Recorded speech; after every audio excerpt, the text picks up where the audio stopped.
L'invité de Code 24, Roger Hédé, chef du Parti de la Paix. Bonsoir, monsieur Hédé. Bonsoir. Le monde entier s'est réveillé sous un choc après l'élection de Donald Trump à la tête des États-Unis.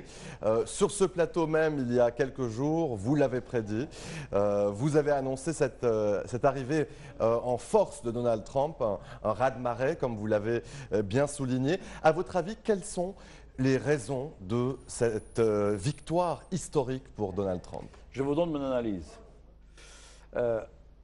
Donald Trump, comme d'autres, dans d'autres pays d'Europe et du premier monde, pourrait également surprendre ceux qui n'ont pas compris qu'il y a un problème avec la mondialisation qui laisse une grande partie de la classe moyenne ouvrière, notamment, dans un monde déserté où les industries vont ailleurs et elles vont ailleurs pour revendre dans le pays même.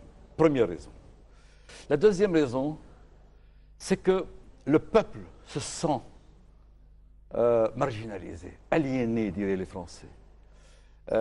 Les élites, qu'ils soient dans le gouvernement, ce qu'on appelle l'establishment, dans les partis, qu'ils soient dans les médias, les élites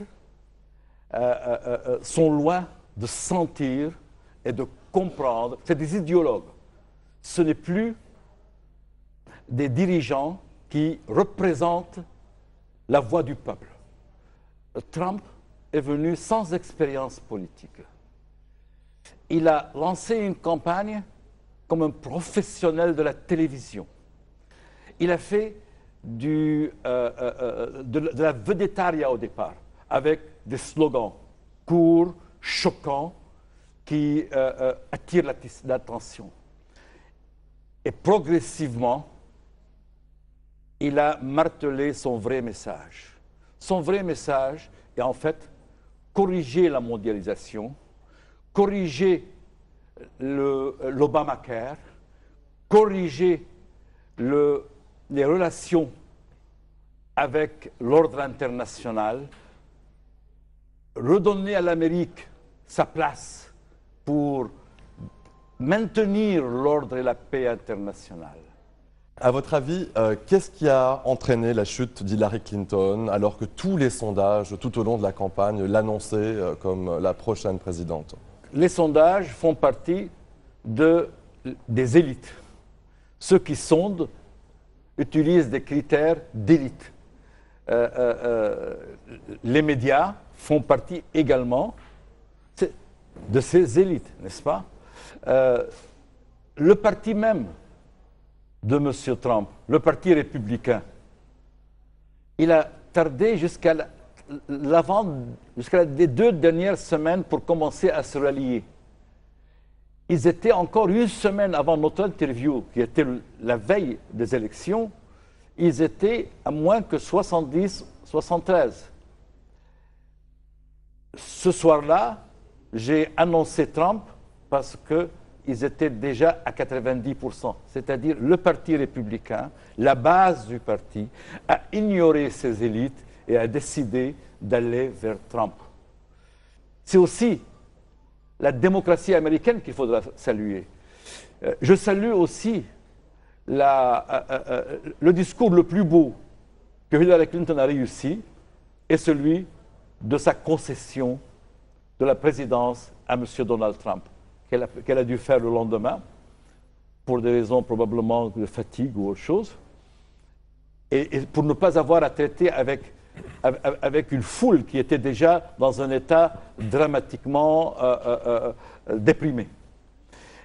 Mais c'était un discours touchant, intelligent, fort en même temps, où elle a insisté sur ce qui l'intéressait, sur le cheval de bataille de sa campagne, la première femme aux États-Unis. Mais cette histoire des femmes au pouvoir, les États-Unis, c'est quand même l'un des pays les plus avancés sur le plan du libéralisme social. Et M. Trump est lui-même un libéral sur le plan social. M. Trump n'est pas un religieux. M. Trump n'est pas un conservateur. Tous les newcons, les néoconservateurs étaient contre lui. À leur tête, celui qui a présidé à la Banque mondiale. Donc, il y avait là un spectacle que le monde doit ménager, réfléchir et peut-être prendre des leçons. A-t-on voté contre l'héritage de Barack Obama, à votre avis, ce qui expliquerait éventuellement l'échec d'Hillary Clinton? Non, je ne pense pas qu'ils ont voté contre, puisque dans les sondages, bien sûr, les sondages que nous négligeons et que nous méprisons aujourd'hui, parce que, pour les raisons que j'ai expliquées, n'empêche que le approval rating de M. Obama est resté au-delà de 50%, alors que le président Bush a quitté avec 30%. L'un des plus grands présidents des États-Unis, Harry Truman, a quitté avec 7%. Et aujourd'hui, il est considéré parmi l'un des plus grands présidents des États-Unis. Donc, je ne crois pas qu'ils ont voté contre Trump. Mais il y a un fait également, c'est que, contre, pardon, Obama. Il y a un fait également que M. Obama a perdu plus que Hillary Clinton. Hillary Clinton n'est pas présidente et elle a de la chance de ne pas l'être parce qu'il aurait été poursuivi sur le plan judiciaire, elle n'aurait pas eu la santé de poursuivre. Et j'avais dit chez vous également qu'elle aurait pu être chassée de la présidence des États-Unis. Je crois que là, elle sort beaucoup plus protégée. Elle pourrait même bénéficier d'un pardon si elle est condamnée de M. Trump, alors qu'elle ne pouvait pas avoir un pardon de M. Obama. Mais à votre avis, comment va-t-il rallier à sa propre cause, à sa personne, ces millions d'Américains qui n'ont pas voté pour lui? Comment rassembler des États-Unis divisés? Hier et avant-hier, lui-même, dans son discours de victoire, il n'a pas dit « malheur aux vaincus ». Son discours de victoire était un discours d'union, de rassemblement. Et c'était aussi une réponse positive à un discours positif de concession de la part de Hillary Clinton.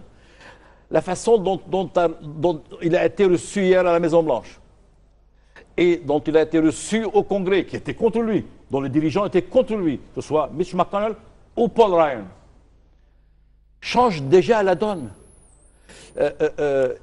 En fait, les vrais problèmes des États-Unis vont être d'abord gérés rapidement, tout de suite. Ils vont lui donner un appui. Il n'a pas beaucoup de temps. Il a 100 jours pour changer ce qu'on a appelé le désastre du Obamacare. Donc la couverture médicale étatisée et monopolisée qui a été une catastrophe. Donc là, c'est l'un des premiers dossiers qu'il va gérer. Second dossier, je passe au plan intérieur. Le second dossier, renégocier arrêter le Transatlantic Treaty qui implique la Chine et l'Asie. Renégocier NAFTA. Il y aura des ministres très compétents pour cela. J'aimerais évoquer avec vous, Monsieur Day, la transition. Comment va s'organiser cette transition d'ici le 20 janvier? Voilà, la transition a commencé. Il y avait une pré-transition, elle a commencé hier. Il y a des équipes des deux partis. Mais moi, ce que je recommanderais, si je suis consulté là-dessus, c'est deux sommets, qu'il organise deux sommets. Un sommet géoéconomique et un sommet géopolitique. Parce que ce sont les deux domaines où il a besoin de réunir de tous les partis et même de l'étranger les plus compétents et ceux qu'il peut écouter, auxquels il peut poser des questions et ensuite donner finalement en fin de réunion ou en fin de congrès, donner une indication. Moi je me souviens quand le président Clinton a été élu, j'ai suivi avec une grande attention le sommet économique. Et j'ai fait beaucoup d'argent dans la bourse parce que j'ai senti la direction et le vent de l'approche économique qu'il allait faire. Je ne parlerai pas de détails. Et les marchés également ont suivi. En fait, ce que le président Clinton a fait, c'est démontrer qu'on peut être de gauche et être sur le plan économique reaganien et thatchérien. Il a créé la nouvelle gauche dans son comportement. Je crois qu'avec le président Trump, le président élu Trump, le géoéconomique est important, mais le géopolitique est également important. Car là, il a envoyé certains messages très forts, que ce soit vis-à-vis de ses alliés ou des ennemis. Et ces messages forts, il serait intéressant, avant qu'ils ne soient développés dans le détail, que dans une conférence qu'il organise, c'est normalement 24 heures, pas plus, et il puisse avoir cette entrée en jeu et cette préparation, car il n'a pas un jour à perdre. Obama laisse l'ordre international dans un état de désordre gravissime. À votre avis, est-ce que l'Amérique de Trump va revisiter ses relations avec l'Amérique latine, notamment les pays comme le Mexique, Cuba et le Brésil? D'abord, il n'y a pas de revisite. La seule chose avec le Mexique, il est clair. D'ailleurs, l'une des premières personnalités qui ont appelé pour féliciter le président Trump et pour parler d'une rencontre avant qu'il ne prenne ses fonctions, c'est le président du Mexique, comme Trudeau du Canada. Pour ce qui est des pays de l'Amérique latine, l'Amérique latine, elle est déjà dans un état de choc de l'expérience socialo-latine du Venezuela. L'Amérique latine, que ce soit l'Argentine ou le Brésil ou le Chili, savent très bien que l'expérience chilienne, qui est une expérience de pensée politique reaganienne, qui sera reprise par Trump dans le rapport avec l'Amérique latine, sera absolument le modèle à suivre. Alors, il y a la question des mafias de la drogue. Ce sont ceux qui seront l'objectif primaire, prioritaire du président Trump.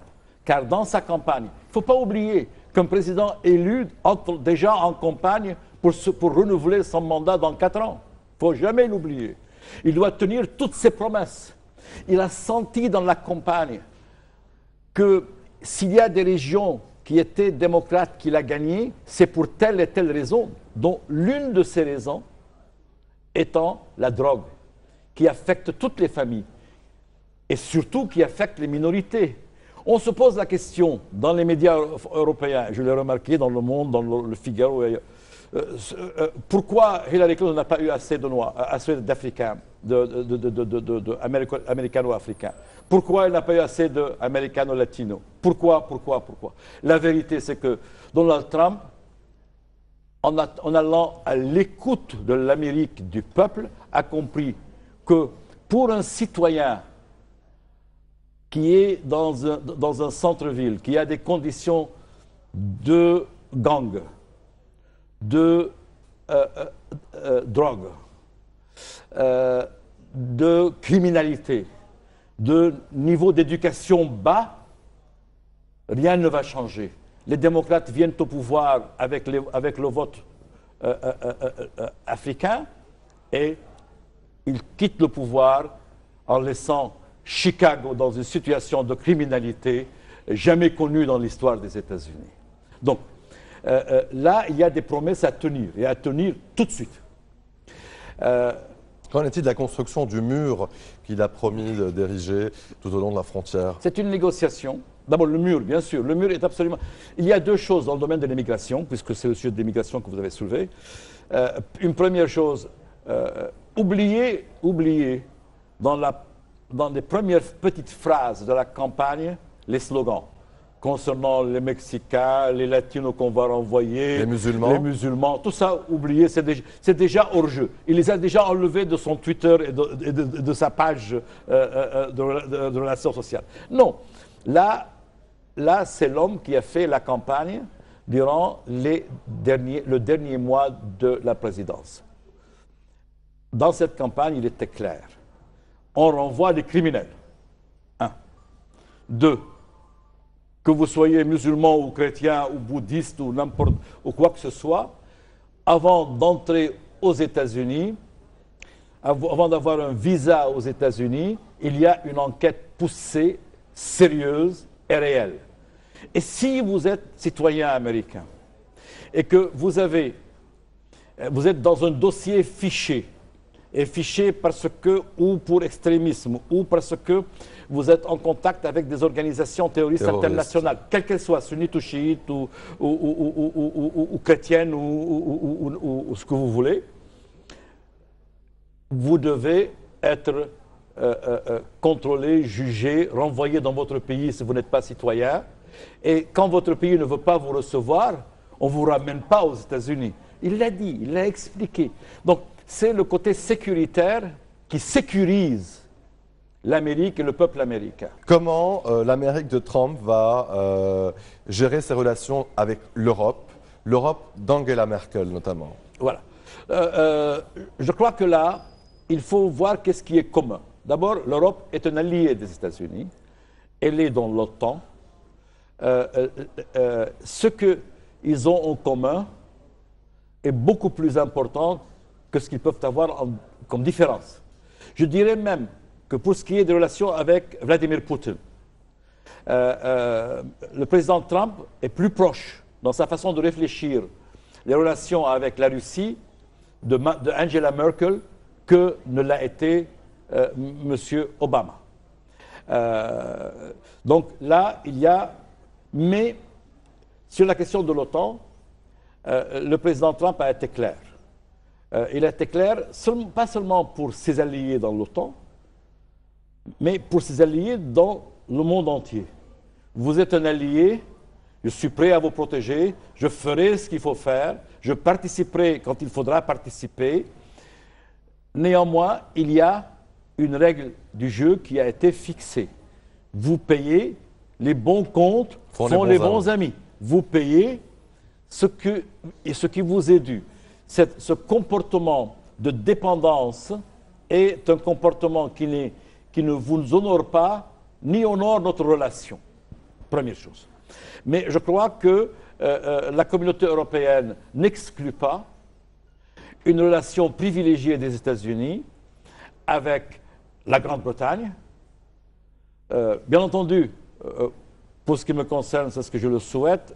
Beaucoup d'Anglais, la majorité des Anglais le souhaitent, je crois du gouvernement américain anglais le souhaite, c'est-à-dire que les Anglais gardent le marché commun dans les relations, au moins avec l'Union européenne. Et l'Union européenne serait bien inspirée d'encourager dans ce sens, ne pas jouer aux perdants.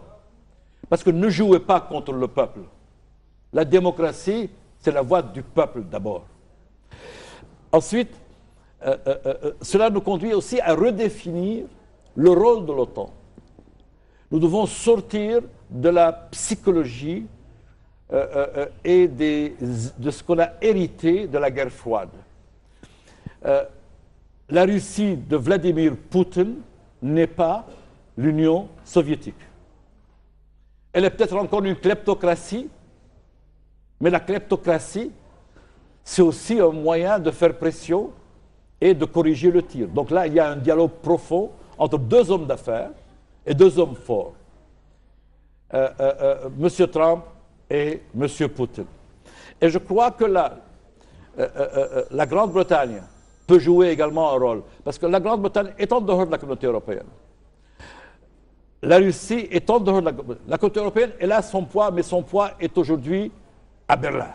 D'accord. Là, il y a toute la philosophie kissingerienne héritée de Metternich, qui est celle de la paix qui est faite avec l'équilibre des pouvoirs entre les capitales. Je suis certain que des hommes de la qualité de ceux qui vont entourer Trump vont pouvoir réfléchir dessus. Là, la question de l'Iran se pose. Le président Trump ne va pas du jour au lendemain dire j'annule tout ce qui a été confié. Non, il va simplement dire l'accord avec l'Iran est un accord qui n'a pas été ratifié par le Congrès. Donc nous allons renégocier, messieurs les Iraniens, soyez gentils, et nous allons renégocier, et dans notre négociation, nous revenons à la base même de la première négociation qui a commencé en 2003-2005 et qui était sur 2 dossiers. Un, le nucléaire, pas de nucléaire. Vous avez droit au nucléaire civil, mais pas d'armes nucléaires, ni dans 8 ans, ni dans 10 ans, ni dans 100 ans. Deuxièmement, intégrer la communauté internationale, pas d'exportation de la révolution, pas de déstabilisation du monde arabo-musulman, pas de... ne cherchez pas à vous élargir sur le compte de vos voisins, ne jouez pas la carte confessionnelle, chiite, sunnite, machin, alliance des minorités contre la majorité, tout cela, ce n'est pas dans l'ordre international. Je suis responsable de l'ordre international. Je suis responsable de la paix internationale. Vous avez vos limites, vous respectez ces limites, vous êtes nos meilleurs amis. Nous levons toutes les sanctions. Vous aurez votre rôle constructif dans l'ordre régional, mais c'est clair, vous acceptez ou ça passe ou ça casse. Vis-à-vis de Daesh, il est bien plus informé qu'on l'imagine, puisqu'il a reçu déjà des briefings durant la campagne. Là, il va recevoir les briefings. Quelles sont les relations de l'Iran avec Daesh? Dans Daesh, quelle est la composante sunnite bassiste arabe? Quelle est la composante étrangère? Donc tout cela, ça va être l'objet de négociations carte sur table. D'abord avec l'Iran. Ensuite avec les autres pays qui peuvent avoir, surtout du monde arabe, qui ont intérêt à ce que l'Irak se stabilise. Donald Trump va-t-il, à votre avis, réussir à relancer les négociations israélo-palestiniennes? Non, aucun sens. Ni pour Trump, ni pour d'autres. Ce qui vous dira autre chose, ment aux autres et se ment à lui-même. L'option des 2 États est une option que les Palestiniens ont ratée. La voix palestinienne n'est pas représentée par une seule voix forte. Il faut la négocier avec le monde arabe, avec les États arabes. Il faut négocier avec des pays comme non, d'abord l'Arabie saoudite. Parce que les lieux saints, c'est l'Arabie saoudite. L'islam, sa direction est en Arabie saoudite. Jérusalem concerne l'Arabie saoudite. Il y a beaucoup à discuter avec l'Arabie saoudite. Comme je dis, les bons comptes font les bons amis. L'Égypte est déjà un allié stratégique d'Israël et l'Égypte de Sisi est considérée par Israël comme la meilleure Égypte qu'elle a connue depuis la signature des accords de Camp David. Mais cela ne va rien améliorer aux chances d'une paix en Israël, car il faut penser à autre chose que le concept des 2 États. Qu'est-ce que vous suggérez? Moi, je crois qu'il est temps de penser à la grande Palestine, avec 2 composantes binationales, juives et arabes. Et cette formule doit être négociée, bien entendu. Elle doit être... et là, cette idée pourrait avoir de l'avenir. Seulement pour cela, négocions avec les États, et que les Palestiniens, bien entendu, que les Palestiniens et le successeur de Abbas et les Palestiniens qui soient de la ligne dure islamiste comme le Hamas ou le djihadiste comme les alliés de l'Iran ou l'autorité palestinienne, tous ont intérêt à contribuer et à participer. C'est pourquoi chacun des acteurs dans la région du Proche-Orient doit choisir. Veut-il être constructif ou destructif? Veut-il planter les graines de l'ordre et de la paix dans cette région et de la prospérité, ou veut-il planter les graines de la division pour conduire à un Armageddon, à la fin des temps? Il ne faut pas oublier que dans cette région, il y a 2 idéologies qui appellent à la fin des temps. Daesh d'un côté et le soutien de Daesh chez les Mahdawistes en Iran. Quand je dis les Mahdawistes, c'est pourquoi je distingue les autres Iraniens.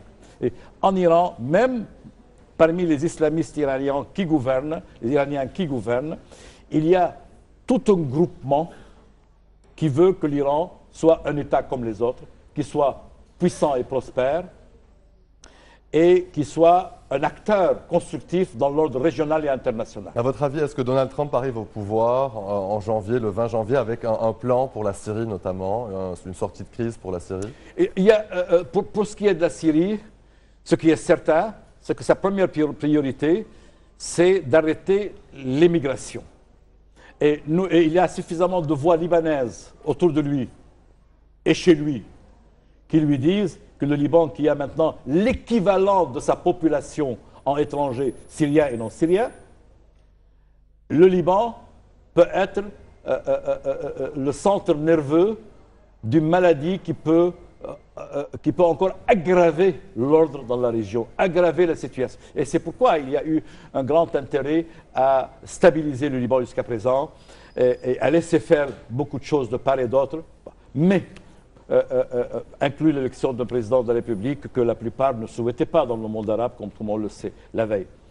Il y a dû y avoir même une conversation entre les Iraniens et le président Obama pour y arriver. Et c'était une bonne chose que ça se passe, parce que la priorité des priorités est aujourd'hui la stabilisation. Seulement, pour qu'on évite encore plus, ou 2 fois à 3 fois plus d'émigration, il faut les no-fly zones. Et il faudra des no-fly zones sur toute la Syrie, mais ils vont commencer par le nord, par le sud, et je le souhaite, en application des résolutions 1701, pour protéger ce Liban sur le front est, une région de no-fly zone où l'ordre international et arabe collaborent pour établir une région de sécurité. Et là, M. Poutine doit jouer le jeu, et l'Iran doit savoir aussi que ça lui coûtera très cher si elle continue sa politique destructive de l'ordre régional. Alors avant de refermer cet entretien, peut-être un dernier mot justement sur la stratégie que Donald Trump va élaborer pour mettre fin à l'État islamique, s'il le pourra, et bien sûr aussi mettre fin aux ambitions de ce groupe terroriste, que ce soit au Proche-Orient, mais aussi en Europe et aux États-Unis notamment.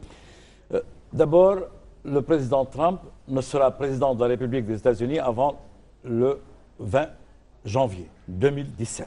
Donc d'ici là, il y a la bataille de Mossoul et la bataille de Raqqa. La bataille de Mossoul qui est conduite par une coalition où les États-Unis sont impliqués et qui est très difficile et qui peut ne pas être réglée à ce moment-là.